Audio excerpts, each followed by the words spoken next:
আলামিন বলেন وَإِن يَمْسَسْكَ اللَّهُ بِضُرٍّ فَلَا كَاشِفَ لَهُ إِلَّا هُوَ وَإِن يُرِدْكَ بِخَيْرٍ فَلَا رَادَّ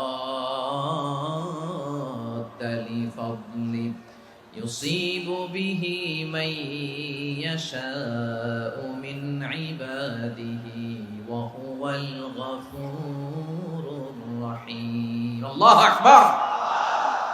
আল্লাহ বললেন ওয়াই ইয়ামসাসকাল্লাহু বিদুররিন ফালা কাশিফা লাহু ইল্লা হু।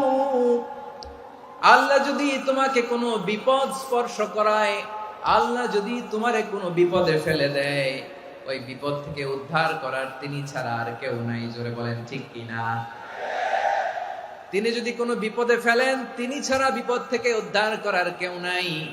আর তিনি যদি তোমার প্রতি কোনো অনুগ্রহ করতে চান, ওই অনুগ্রহ ঠেকিয়ে দেওয়ার ক্ষমতাও কারো নাই। আল্লাহ যদি আপনার সফলতা দিতে চায়, পৃথিবীর কোন শক্তি ওই সফলতাকে থামাতে পারে? এজন্য আল্লাহ বললেন, খবরদার, চিন্তা রাখিদা খালিস করে নাও।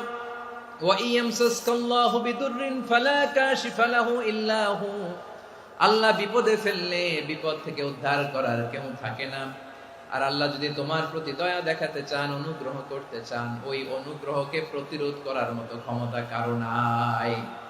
তিনি তার বান্দাদের মধ্য থেকে যাকে ইচ্ছা তাকে দেন, যত ইচ্ছা তত দেন।